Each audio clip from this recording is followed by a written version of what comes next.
The fact of Armenian occupation of Azerbaijan's lands reaffirmed in the Geneva War Report. Turkish parliament raises the issue of Azerbaijani hostages.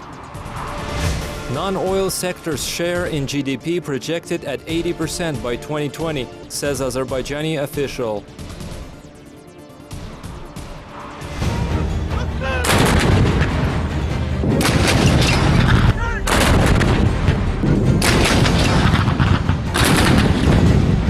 Large-scale exercises demonstrate the power and strength of our army, Azerbaijani Defense Minister Colonel General Zakir Hasanov has said.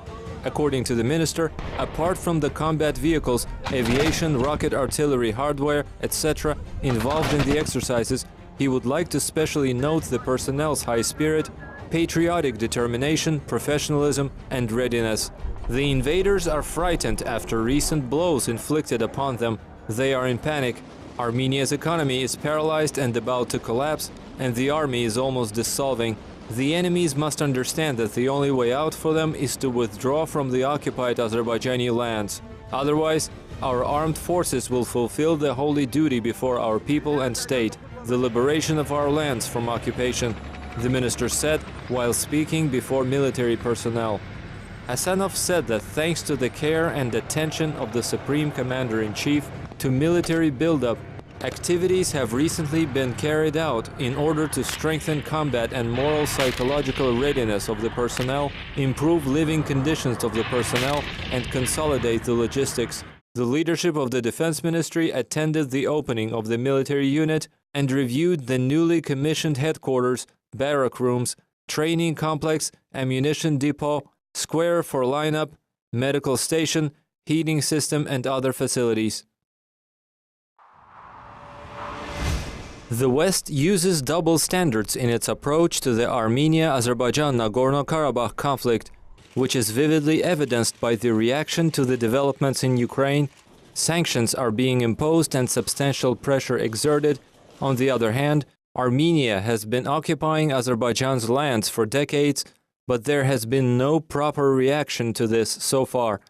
Azerbaijani parliamentarians Samet Seidov and Asim Mollazadeh told U.S. co-chair of the OSCE Minsk Group, James Warlick, during their meeting in Washington. We express our concerns that Armenia continuing situation with imitation of negotiation process, and we have not any result. We raise the issues that there is a real rude violation of international legal system when occupation forces organize trial on 2 Azerbaijani hostages, and we need more strong position from United States based on international legal system. We believe that without press of Armenia to peace, as now we have an international sanction against Ukraine, an international community never will achieve peace. According to the Azerbaijani lawmaker, James Warlick, for his part, assesses the situation in the negotiating process quite optimistically.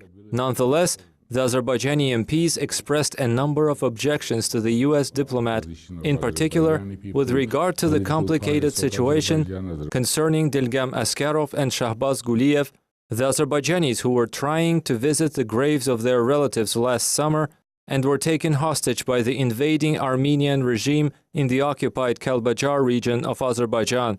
However, there has been no serious reaction on the issue from the OSCE Minsk Group co-chairing countries in the wake of this blatant violation of international law.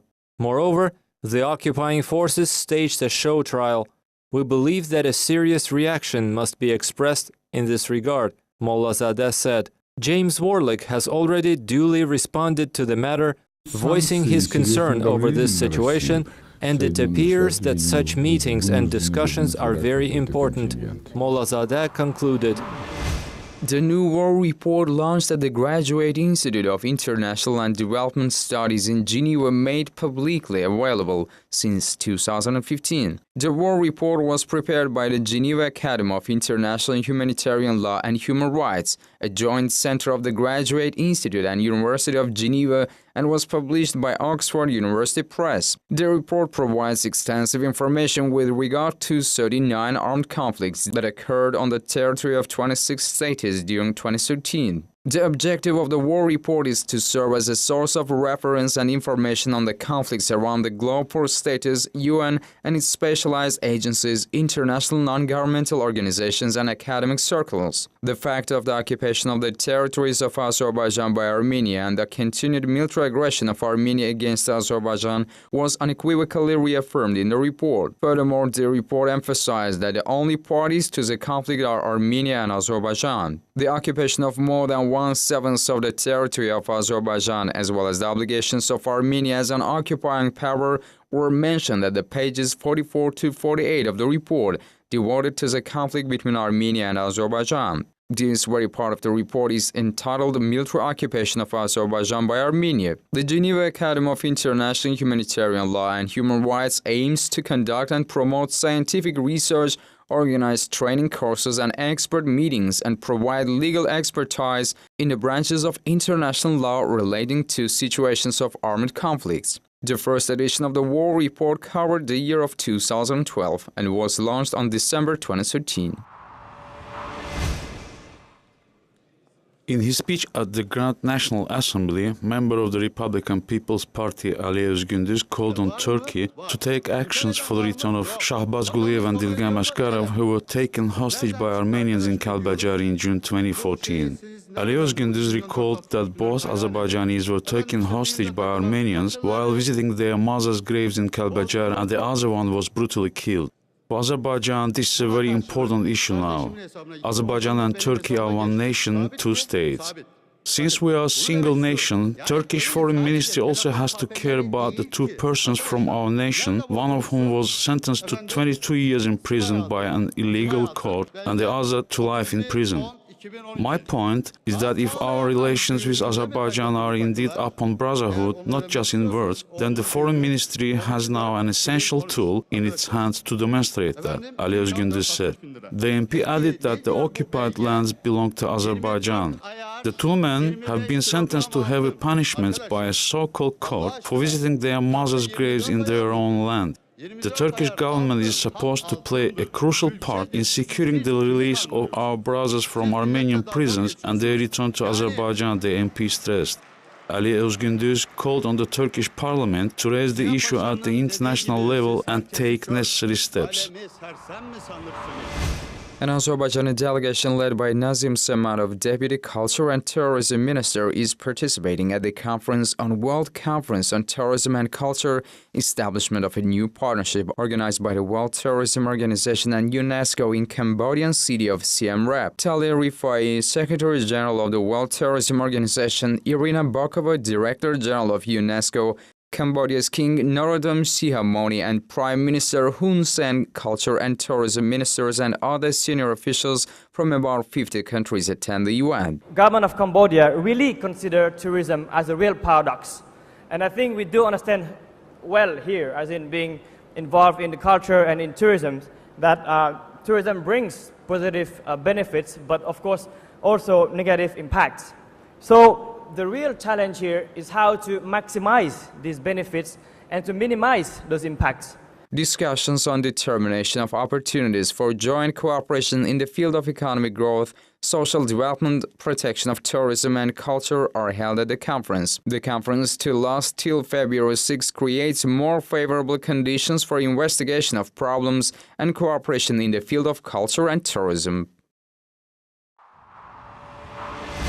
Turkish Stream is not an alternative to the Trans-Anatolian gas pipeline, Turkish Economy Minister Nihat Zeybekci said. The minister made the remarks at a press conference in Baku. He said these two projects differ from each other and will allow Turkey to strengthen its role in the region. Although it's believed that the implementation of the Turkish Stream project is still doubted, this project is very real for Turkey, said Zeybekci. Russia announced the closure of the South Stream gas pipeline project in early December 2014. This pipeline was to run through the Black Sea and deliver fuel to Balkan states as well as Hungary, Austria and Italy through Bulgaria. The Russian side said it abandoned the project due to the non-constructive position of the European Union as well. Instead of the South Stream, it was decided to construct a pipe to Turkey and create a gas hub on its border with Greece for the consumers in southern Europe. Russian Gazprom and Turkish Bortas companies have already defined the route of the new gas pipeline. The gas pipeline will pass 660 kilometers in the old corridor of South Stream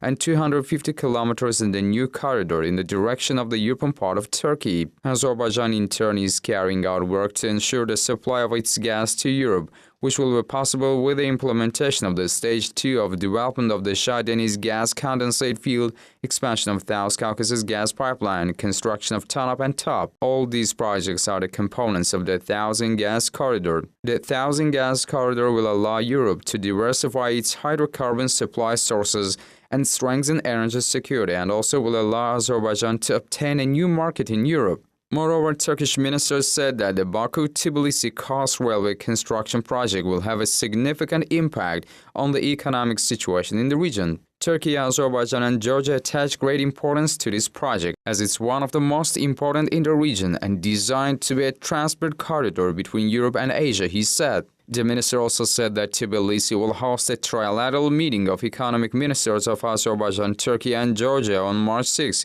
and the trilateral meeting with representatives of Iran, Azerbaijan and Turkey is expected to be held in Tabriz in the near future. Baku-Tbilisi Kars Railway is being constructed on the basis of the Georgian, Azerbaijani-Turkish intergovernmental agreement. The peak capacity of the corridor will be 17 million metric tons of cargo per year. At the initial stage, this figure will be equal to 1 million passengers and 6.5 million metric tons of cargo. The railway is expected to be commissioned by the end of 2015.